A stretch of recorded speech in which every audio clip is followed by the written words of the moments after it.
This is a famous example that even real estate agents, when they hear about this, they just face palm, right? Because this is like one of the simplest things to avoid. If you're in the middle of closing a loan, don't do anything that would negatively affect your credit score or your debt to income ratio. If you buy that couch or that refrigerator or that washing machine in anticipation for this loan closing, hey, I'm about to have this huge lump sum of cash, right? And I'm using it for renovations. So I'm just gonna go ahead and pre-purchase these items because I know my loan originator said we're right about to close and I'm about to get those documents. So, honey, go ahead, buy that refrigerator, and it goes on the credit card. Before the loan closes, they're gonna do a final check on your DTI or your credit score. They're doing a hard pull and um, yeah, now you don't qualify. So don't do that. Don't do that when you're doing a loan. Don't do that with any kind of mortgage for that matter, whether it's a purchase loan, whether it's a second mortgage or a cash out refi or a HELOC. It doesn't matter. Just have a little bit of patience. Wait till you get the money in your bank account or you have those closing documents before pulling the trigger and buying those appliances on finance or credit. The next mistake is pulling out too much equity. Just because you qualify for, let's say, $400,000 worth of HELOC funds doesn't necessarily mean you should pull out all that much. Let me explain. Context is very important here. If you don't have a plan for those funds, like what are you going to do with a 400,000 line of credit? That is a huge temptation to just spend on frivolous things or go on that vacation or buy new toys like a car. So remember, the context is really important here. If you do qualify for a large sum of money and you don't really have a plan for the funds, I would consider, taking a step back, pausing for a minute and thinking about it. Why do you want to have access to this cash? Because you are putting your house on the line. Are you planning an extravagant vacation? Are you trying to buy a car? Are you trying to put a down payment on a second house? Fix up your kitchen and bathrooms? Like, what is it? What is the plan? Let's talk. Schedule a call with the Clear Close, and we'll let you know if your plan is a sound plan that would really make good use of a HELOC. Because we want to make sure that you guys are not going to put yourselves into a hole that you can't dig yourselves out of. The next mistake is not borrowing enough. I just said don't pull out too much equity, but context is important. HELOCs are unique in the sense that you can like set a line limit and draw up to that limit. Like, let's say you have a project and your contractor gives you an estimate and he says it's going to cost you $50,000 to renovate your bathroom. Great. But if you've ever done any construction or if you've ever done any renovation or talked to anyone who's done home renovation, it's always going to go over budget.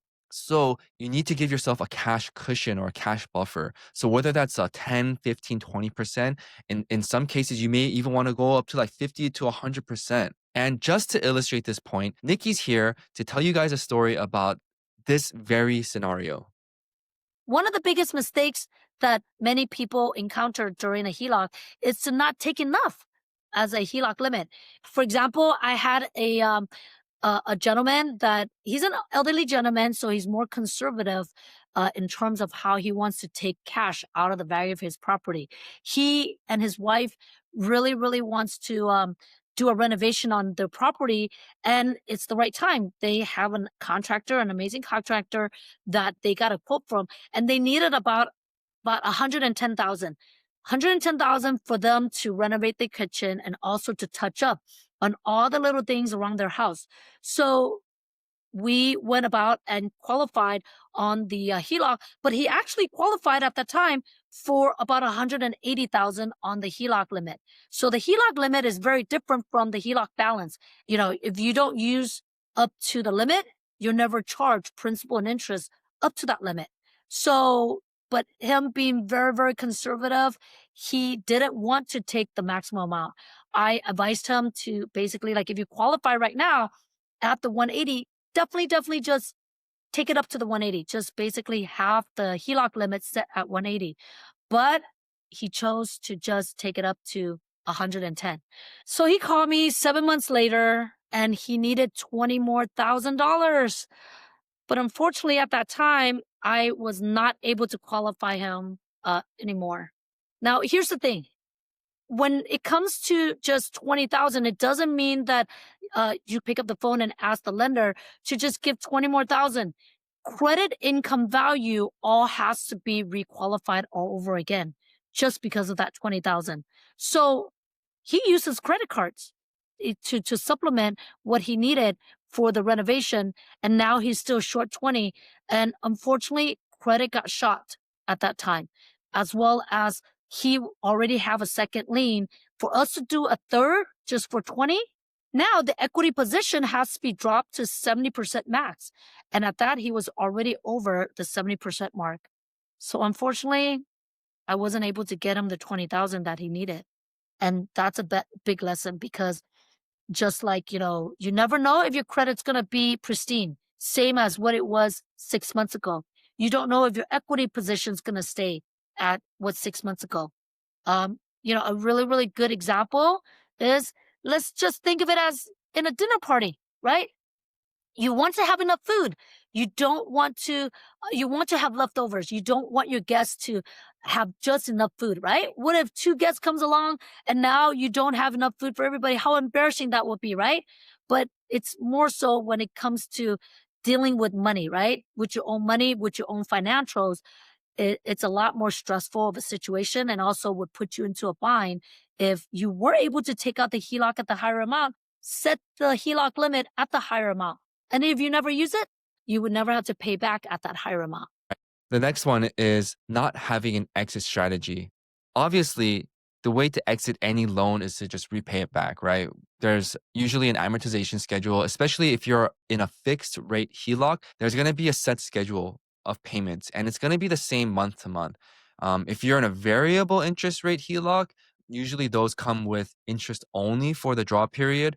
And the big problem with those is when you get to the end of the draw period and you get into the repayment period, usually it's structured like 5 or 10 years a draw. And then if it's a 30-year HELOC, the rest of it, like 15 or 20 years, is going to be the repayment. Whatever you've borrowed up to that time, it gets amortized into that shorter amount of time, that repayment period. So if you have a 30-year HELOC and it's fully amortized, fixed rate, and you draw on day one, you're going to be paying that over 30 years. The monthly payment's going to be much smaller. But if you're doing a variable interest rate and you borrow the same amount on day one, yeah, for 5 years to 10 years, that draw period, you're only paying interest, which is great. But when you get to that repayment period, your payment's going to skyrocket. And you might not be ready for that. So if you don't have an exit strategy, whether you use a fixed rate or a variable interest rate, know what you're going to be doing 5, 10, 15, 20, 30 years later. Whether you're refinancing, whether you're going to sell the house to pay back the loan, whether you're using it for your business as a stopgap for cash flow purposes, whatever it is, let's talk about a strategy where you're not going to be putting yourself into a difficult position 5, 10, 15 years later, and you regret making this decision. And we're in a really unique time right now. As of this recording, October of 2025, we're looking at several more rate cuts potentially from the Fed, right? So the Federal Reserve. And if they start to cut rates, that's going to affect prime. And a lot of HELOCs are tied to the prime rate. So if you do want to go variable and you foresee, interest rates falling, and that's your call. We talk about our fixed rate HELOC a lot on this channel, and that was really good for a high interest rate environment or interest rate environment that was climbing. But we're kind of seeing the opposite now, where interest rates might be falling. So it might be a time where a variable interest rate HELOC is something to look at. Thanks for watching. Subscribe for more videos just like this. But before you go, help us grow the channel by giving the video a like and a comment, or share it with someone that you know. And if you want to watch the full video, you can use the link on the left. Or if you want to watch more clips like this, use the link on the right.